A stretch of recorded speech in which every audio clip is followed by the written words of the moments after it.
오늘 우리에게 주시는 하나님 말씀은 예레미야 38장 14절에서 16절입니다. 구약 성경 예레미야 38장 14절에서 16절입니다. 1115페이지입니다. 같이 읽습니다. 시작. 시드기야 왕이 사람을 보내어 선지자 예레미야를 여호와의 성전 셋째 문으로 데려오게 하고 왕이 예레미야에게 이르되 내가 너에게 한 가지 일을 물으리니 한마디도 내게 숨기지 말라. 예레미야가 시드기야에게 이르되 내가 이 일을 왕에게 아시게 하여도 왕이 결코 나를 죽이지 아니하시리이까. 가령 내가 왕을 권한다 할지라도 왕이 듣지 아니하시리이다.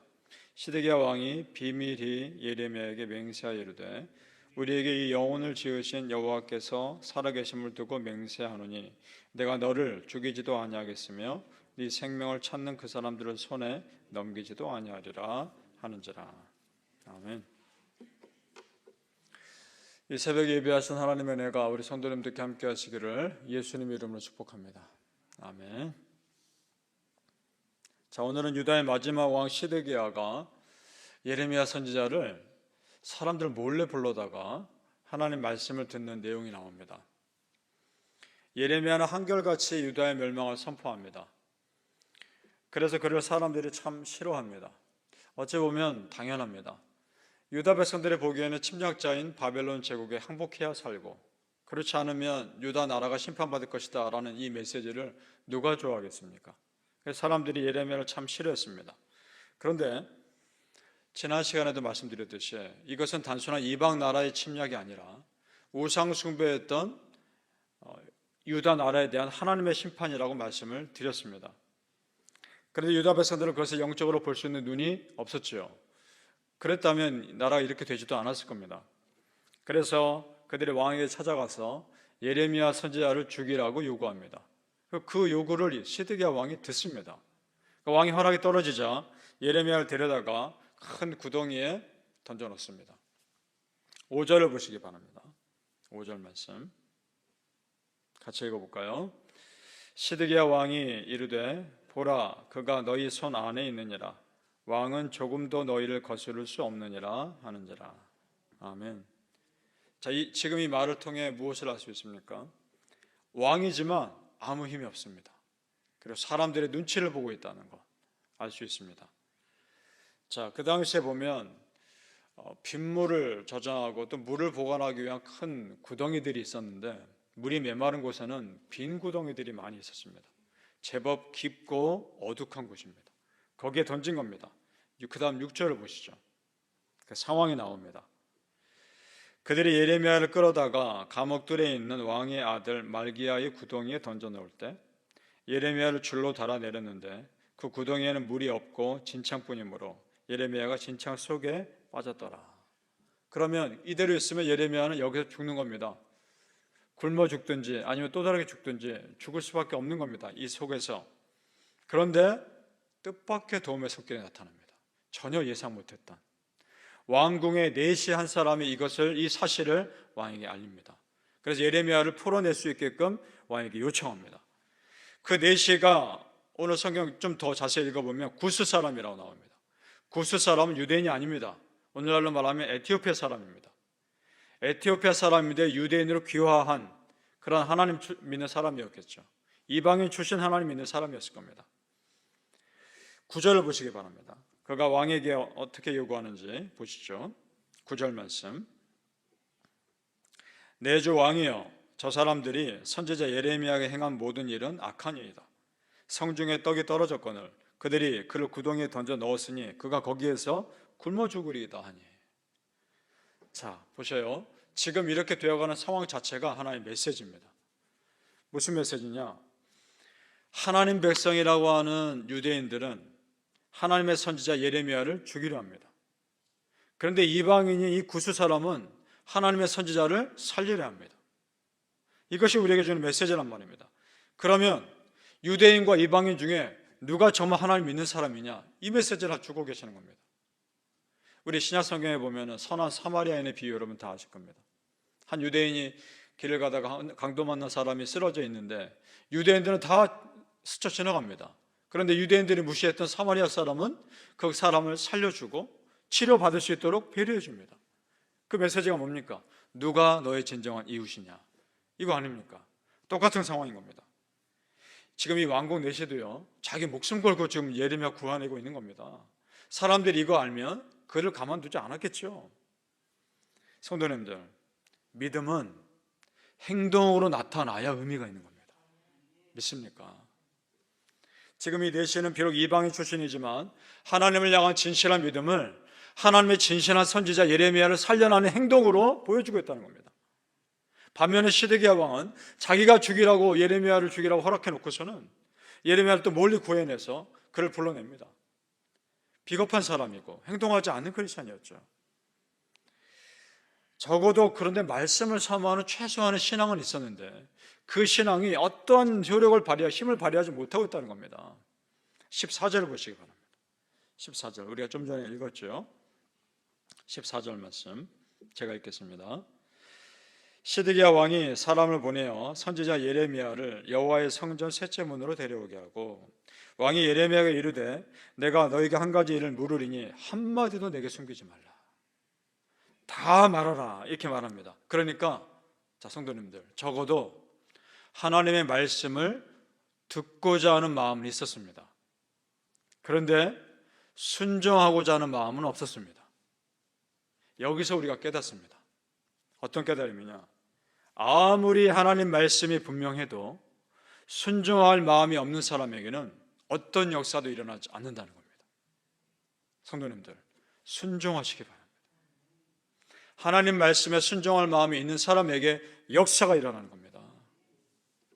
순종하지 않는 자를 통해서 하나님은 어떤 일도 일어나지 않습니다. 사무엘 선지자가 사울 왕에게 이런 말 했었죠. 순종이 제사보다 낫다. 이 말은 제사, 즉 예배가 중요하지 않다 그 말이 아닙니다. 순종하지 않는 사람의 예배를 하나님 기쁘게 안 받으신다는 겁니다. 사랑하는 성도님들, 말씀에 순종하는 것도 능력입니다. 말씀이 선포됐을 때 겸손히 반응하는 것도 은혜입니다. 그런 능력과 은혜의 사람들 되시기를 예수님의 이름으로 축복합니다. 아멘. 과연 시드기야 왕에게 있었던 그런 근본적인 문제는 무엇일까? 예레미야가 다시 시드기야 왕이 불려가서 바벨론을 빨리 항복하십시오, 이 말 다시 합니다. 그때 시드기야가 한 말을 보면 이 사람이 정말 뭘 중요하게 여기는지, 무엇을 우선으로 여기는지를 금방 압니다. 자, 19절 말씀 우리 같이 읽어보죠. 19절입니다. 시드기야 왕이 예레미야에게 한 말입니다. 같이 읽습니다. 시작. 시드기야 왕이 예레미야에게 이르되 나는 갈대아인에게 행복한 유다인을 두려워하노라. 염려하건대 갈대아인이 나를 그들의 손에 넘기면 그들이 나를 조롱할까 하노라 하는지라. 아멘. 자, 이 구절에서 알 수 있는 것이 몇 가지 있습니다. 그러면 이미 바벨론 쪽에 항복한 사람들이 꽤 있었구나, 그런 유대인들이 꽤 있었구나라는 걸 알 수 있습니다. 그래서 시드기야 왕이 지금 무엇을 두려워하느냐? 내가 지금 항복했을 때 이 바벨론 제국 사람들이 나를 먼저 항복한 유대인들에게 넘겨주면 내가 얼마나 조롱을 당할 것인가, 지금 그걸 두려워하고 있는 겁니다. 자, 그런데 성도님들, 지금 시드기야 왕을 통해서 또 알 수 있는 건 이런 겁니다. 예레미야의 메시지가 옳다는 것은 압니다. 그런데 자기 자존심이 허락하지 않는 겁니다. 자, 하지만 성도님들, 하나님 말씀에 순종하는데 내 자존심이 중요합니까? 여러분 어떠십니까? 하나님 말씀에 순종하면 되는 것입니다. 내 자존심 조금 상해도 그로 인해 하나님 말씀에 순종할 수 있는 길이라면 그 길이 더 나에겐 유익한 길인 줄 믿습니다. 이전에 사울 왕을 보는 것과 똑같습니다. 사무엘 선지자를 기다리지 않고 먼저 제사를 드립니다. 그러자 사무엘 선지자가 이런 말 했지 않습니까? 조금 전에 했던 그 말, 순종이 제사보다 낫다. 떠나려고 하니까 사무엘 선지자가 사울 왕이 사무엘 선지자에게 이렇게 말합니다. 사울이 이르되 내가 범죄하였을지라도 이제 청하옵나니. 자, 그 다음 보세요. 내 백성 장로들 앞과 이스라엘 앞에서 나를 높이사 나와 함께 돌아가사 내가 당신의 하나님 여호와께 경배하게 하소서. 이렇게 말합니다. 무슨 말입니까? 사람들 앞에서 자기 체면 봐서라도 예배 인도해 달라는 거 아닙니까?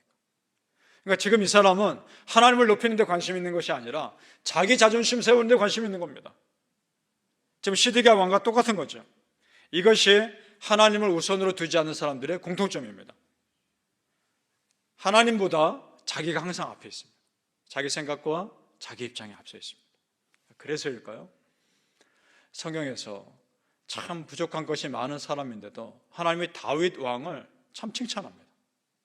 그는 그래도 하나님보다는 앞서는 사람이 아니었기 때문에. 성경에 보면, 우리 이전 버전의 성경에 보면 다윗을 평가할 때 하나님 마음에 어떤 사람이다? 합한 사람이다, 이렇게 말합니다. 개역 개정 성경에서는 이렇게 말합니다. 내 마음에 맞는 사람이다, 이렇게 나옵니다. 그러니까 원어 성경이 이렇습니다. 하나님을 뒤따르는 사람, 이렇게 나옵니다. 하나님보다 결코 앞서지 않는 사람이었습니다. 그래서 다윗을 칭찬합니다. 성도님들, 내 자존심보다 하나님 높여드리는 것이 더 우선입니다. 내 자존심 상해도 하나님 높일 수 있다면 그 길이 길게 봤을 때는 나에게 축복입니다. 지금 조금 견디면 하나님이 나를 높여주실 겁니다. 그래서 예레미야 선지자가 이렇게 사람 눈치 보는 시드기야 왕에게 정신 차리라, 그런 뉘앙스로 한 말이 있습니다. 20절 말씀 같이 읽어보죠. 20절입니다. 시작. 예레미야가 이르되 그 무리가 왕을 그들에게 넘기지 아니하리이다. 원하옵나니 내가 왕에게 아뢰는 바 여호와의 목소리에 순종하소서. 그리하면 왕이 복을 받아 생명을 보존하시리이다. 아멘. 더 이상 사람들의 소리에 흔들리지 말고 하나님의 소리에 귀를 기울이십시오, 이 말입니다. 성도님들, 이 세상 다스리고 내 삶을 다스리는 분은 하나님이십니다. 우리가 두려워할 분은 오직 하나님 한 분이십니다. 사랑하는 성도님들, 오늘도 하나님의 목소리에 예민하게 반응하시고 하나님의 목소리에 순종하는 백성들 되시기를 예수님의 이름으로 축복합니다. 아멘. 기도하겠습니다. 아버지 하나님, 은혜를 감사합니다. 여호와의 목소리에 순종하게 하여 주옵소서. 사람의 소리에 흔들리지 않게 하여 주옵소서. 하나님의 소리에 힘을 얻게 하여 주옵소서. 하나님의 목소리에 내가 귀를 기울이며 예민하게 반응하는 은혜의 백성들 되게 하여 주시옵소서. 아버지 하나님, 순종하는 것도 능력입니다. 하나님 말씀에 예민하게 반응하는 것도 은혜입니다. 그런 능력과 은혜의 사람들 다 될 수 있도록 참으로 축복하여 주시옵소서. 감사하며 예수님의 이름으로 기도합니다. 아멘.